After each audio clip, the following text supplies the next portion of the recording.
Hello everyone. So now we are going to discuss about these five terms: asset, expense, income, liability and capital. So we'll try to understand what is the meaning of this each of these five terms. So first we'll try to understand what do you mean by asset and expenses. Now, before we understand these two terms, asset and expenses, few more things you need to understand first. Now listen. For an example, assume that you have started one new business. Let us say one mobile showroom business you have started, or any one stationery business you have started. Now, normally, whenever you start with a new business, you start with an intention that you're going to run that business for a long period of time.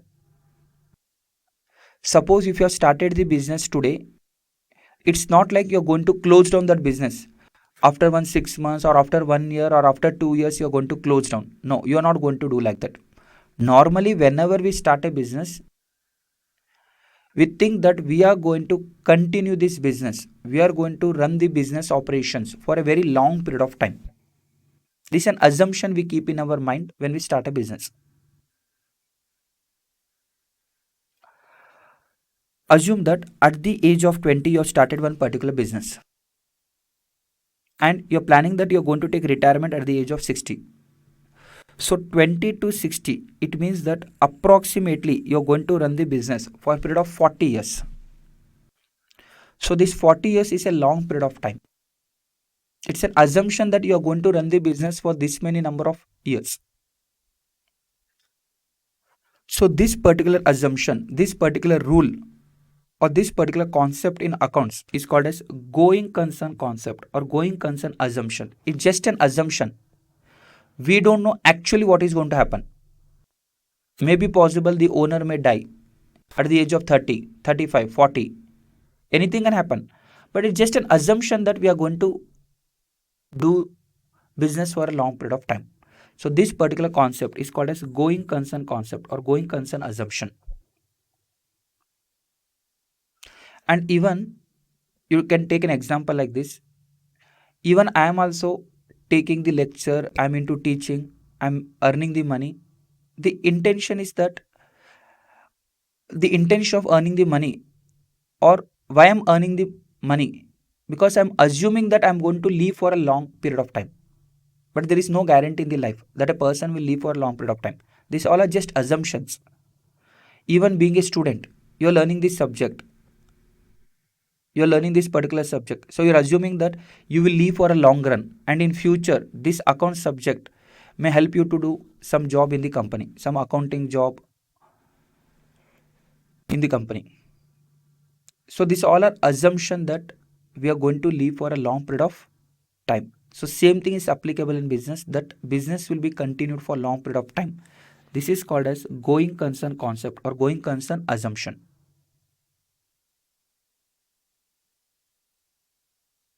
Now listen. If you are running the business, then obviously you will be interested. Being a owner, you will be interested to know how much profit or loss your business has made. So if you want to know the profit or loss of your business, you will not wait for all the 40 years to complete. Sir, after 40 years, I will see how much income has happened in these 40 years, how much expenses incurred in these 40 years. Then I'll calculate profit or loss after 40 years. No, nobody will wait for 40 years to know the profit or loss of the business. So what we do is, whatever these 40 years of life of the business is there, we divide into pieces. We do split, we do partition, and each partition is usually of 12 months. So whatever this life is there of 40 years, we do partition of this. And each partition, we usually keep it for how many months? 12 months. So that for each of these 12 months, we can find out the profit or loss made by the business. Every 12 months, separately we calculate, have we made profit or have we made loss? And one more thing, there is no rule that you need to keep each time period or each partition for 12 months. You can keep it for 9 months also, 10 months also, 13 months also, 15 months also. There is no problem. But usually people keep a time period of how many months? 12 months. So that you can measure, you can know the performance, profit or loss of the business.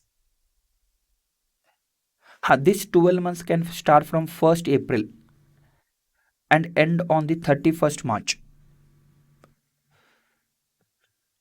12 months. April to March, 12 months. So if you keep April to March, then we call it as financial year. If you keep from 1st January to 31st December, then we are going to call it as calendar year. January to December, again 12 months. And there is no condition that you need to keep only April to March or January to December. Any 12 months you can keep. Any 12 months you can keep as an accounting period.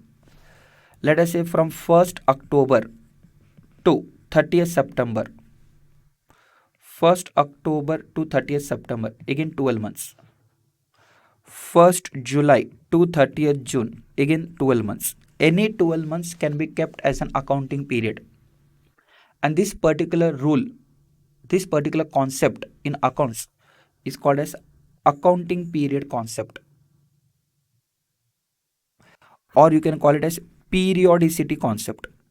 Accounting period concept, or you can call it as periodicity concept.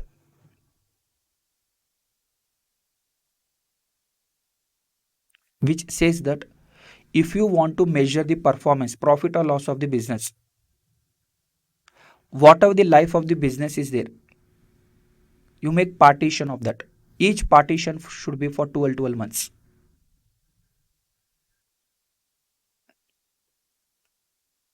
And this concept is called as accounting period concept. Yes. So now we can understand what do you mean by asset and what do you mean by expense. So first I will explain you these two terms. Now listen.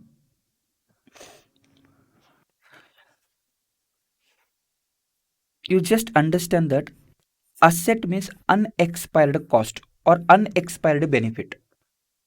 The cost which is not yet expired, the money which is not yet expired, the benefit which is not yet expired, which is unexpired, is called as an asset. If the cost or money or benefit is already expired, then it is going to be called as expense. Expense means expired, asset means unexpired.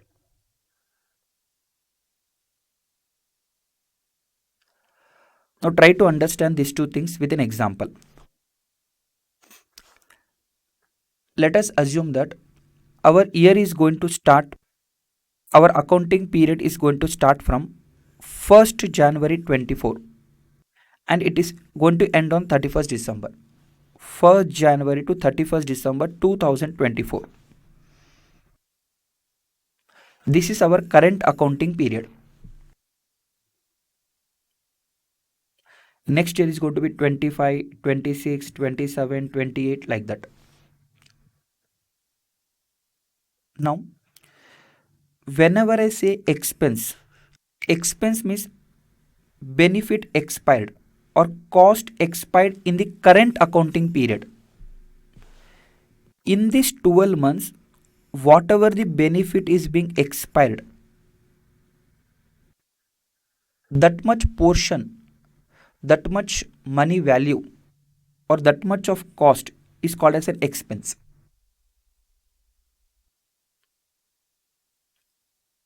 Uh, Suppose if any money which you have paid or any cost which you have paid, the benefit of which is not yet expired in this current 12 months, which is still unexpired as on 31st December. Till 31st December, it is not expired, it is still unexpired, for which you going to get the benefit in future, which will get expired in future years, but not in current year. Then this particular portion is going to be called as an asset. So, which is expired in this 12 months in the current accounting period is called as an expense. Which is not yet expired in the current accounting period and for which you will get benefit or which will get expired in future accounting period,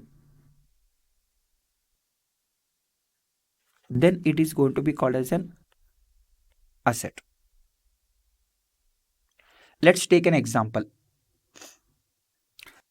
Let us on 1st January 24. On 1st January 2024, you kept one person on employment for a salary of 10,000 rupees per month, and assume that that worker has worked for 12 months. That particular person, employee, has worked for how many months? 12 months. So 10,000 into 12, you have to pay 1,20,000 rupees to him. So on 31st December, year end date, you have to pay to that employee how much rupees? 1,20,000 because he has worked for 12 months. But assume that you have paid 1,50,000 rupees. Instead of 1,20,000, you have paid 1,50,000. Now why you have paid 1,50,000? 1,20,000 to 12 months salary. 3 months salary you have paid in advance. Let us say 2025, January, February, March.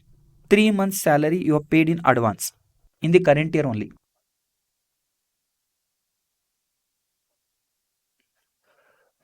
So employee was saying that, sir, I have some financial problem. I'm in requirement of money. So please pay me some extra money in advance. So in the current year only, on 31st December itself, assume that you have paid 1,50,000. Now out of this 1,50,000, for 1,20,000, benefit is already expired in the current year. Business has already consumed the benefit, has already received the benefit of 1,20,000 in the current year. That much of benefits already expired in the current year. So this 1,20,000 benefit which is already consumed or expired in the current year is called as an expense, and name of that expense is called as salary.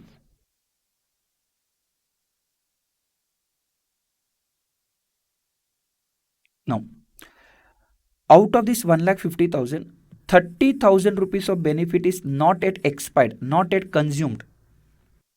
30,000 rupees of benefit is not yet expired in the current year. It is not yet consumed in the current year, which is still unexpired, for which you will get benefit in next year, 2025, January, February, March. For that 30,000 rupees, worker is going to work for 3 months in the next year. So on year end date, it is still unexpired. Then that particular portion, this 30,000 of rupees, is called as an asset. And in accounts, the name of that asset is called as prepaid salary. Prepaid salary is a name of an accounts. Sorry, name of the asset. In accounts, we call it as prepaid salary, which is an asset.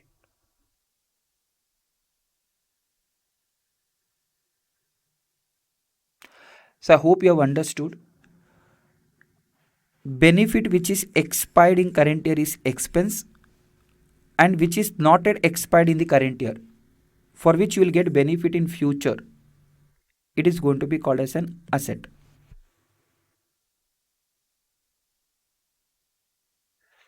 Let's take one more example. Let us assume that you have bought one car, you have purchased one car on 1st January 2024. On 1st January 2024, you purchased one car. Let us say for a price of rupees 5 lakhs. And life of this car is 5 years. So you purchased one car for 5 lakh. Life is how many years? 5 years. So it means that what of this 5 lakh rupees you have paid for the car, it is going to be benefit for your business for 5 years. 24, 25, 26, 27, and 28. Now, once this 1 year is going to get completed, once you reach to the end of the current year, you need to find out of that 5 lakh rupees how much is expired, how much is unexpired. Because expired is called as an expense, and unexpired portion is going to be called as an asset. So if 5 lakh rupees is being paid for 5 years, then each year approximately we have taken a benefit of 1 lakh rupees. 1 lakh, 1 lakh, 1 lakh, 1 lakh, 1 lakh. So totally for 5 years we have taken a benefit of how much rupees? 5 lakh.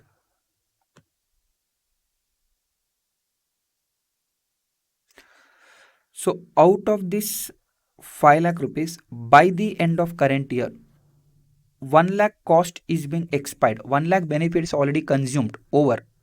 That much portion is called as an expense. And name of that expense in accounts, we call it as depreciation. Depreciation.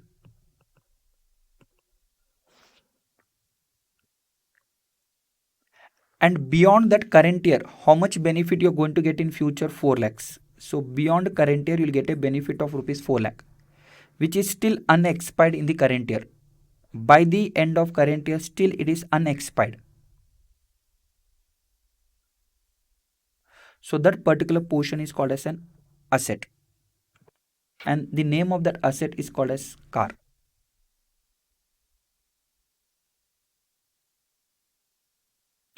So I hope you have understood what do you mean by asset and what do you mean by expense.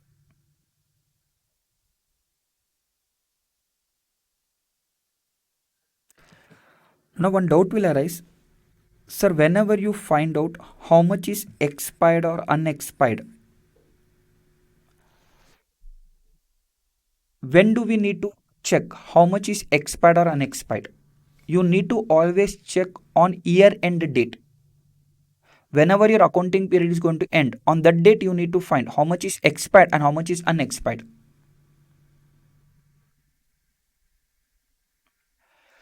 Because on year end date we find profit or loss of the business. So if you want to find profit or loss of the business, you need to do income minus expenses. So this how much expense is there, that you need to know at the end of the year, because profit or loss also is also found out at the end of the year. And even we know the financial position, financial strength of the business on year end date. So on year end date, we need to know what is the assets of the business, what is the liability of the business. So asset liability details also you want on year end date to know the financial position of the business. So whenever you do the classification of expired or unexpired, that you need to do on year end date.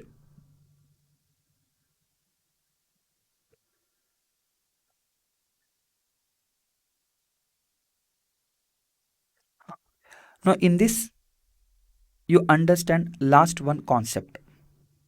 See, listen. There is one more concept called as accrual concept.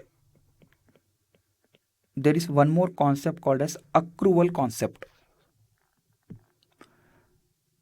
Now see, listen, what do you mean by accrual concept? See, if you take an example of this car, I purchased one car on 1st January 2024, and how much amount I paid for this? 5 lakhs. Out of 5 lakh, what are the money you have paid? How much is expired in current year is 1 lakh. 5 lakh divided by 5 in the current year, how much expired is 1 lakh. And this 1 lakh is going to be called as an expense. And this is expense of which year? First year. Next, in second year, out of 5 lakh, how much will get expired? Again 1 lakh. So again 1 lakh is an expense of second year. One more 1 lakh rupees is going to expire in the third year. It's an expense of third year. In accounts now there is a concept called as accrual concept. Accrual concept says that when you make the payment of money is not important.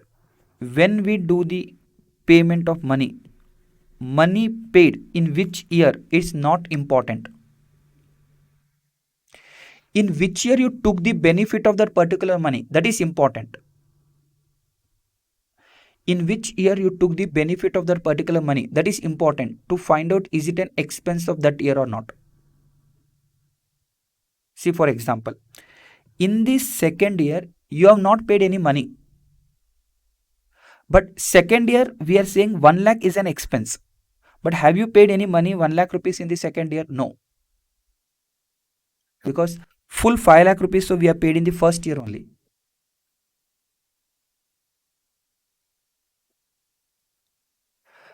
So you may pay the money full 5 lakh in whichever the year you want. There is no problem. But full 5 lakh cannot be treated as expense of first year.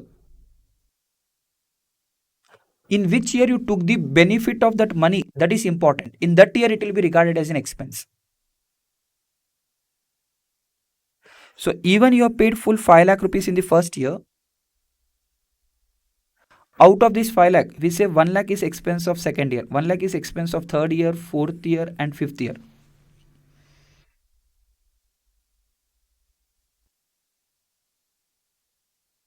This concept is called as which concept? Accrual concept. So accrual concept means book an expense or record as an expense once it is being enjoyed by the business, once it is being consumed in the business, or once it is expired in the business.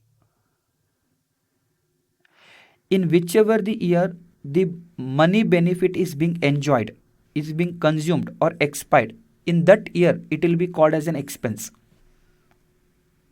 and not in the year in which it is paid. And not in the year in which it is being paid. See one more example. Last one example. Same example I'll take. Salary of 10,000 rupees per month. Worker has worked for 12 months. So we have to pay 1,20,000. Now what has happened? At the end of current year, we have paid only 1 lakh rupees to the employee. We have to pay 1,20,000. He worked for 12 months, but we have paid only how much? 1 lakh. And we promised to the employee that remaining 20,000 we are going to pay in the next year. 1 lakh we paid in current year. 20,000 we are going to pay in the next year.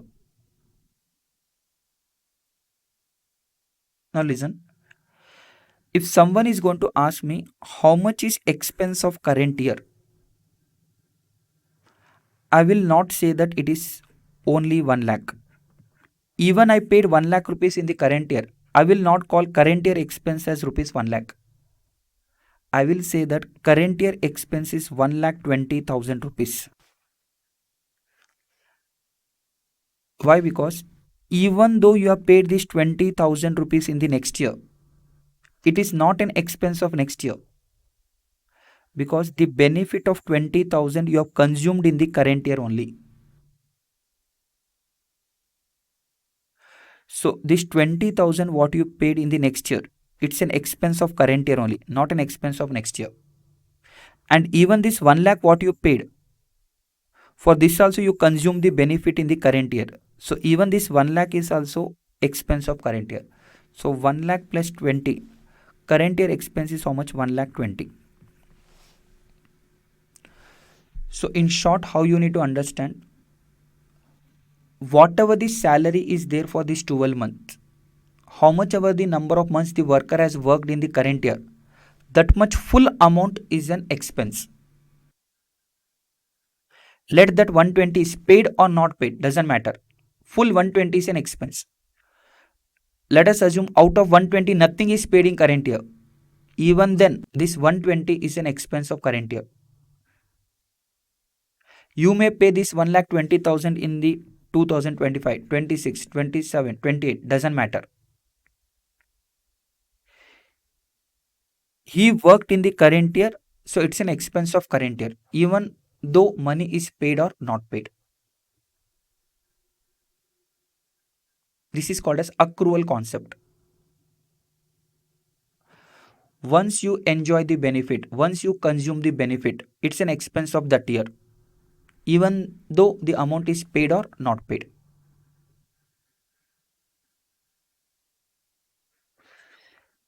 So see here also one more example. I paid 1 lakh 50,000 in the current year. But whatever 150 I paid in current year, full 150 is not an expense, because how much you consumed in current year 120, only that much is expense, because remaining 30 is unexpired in current year.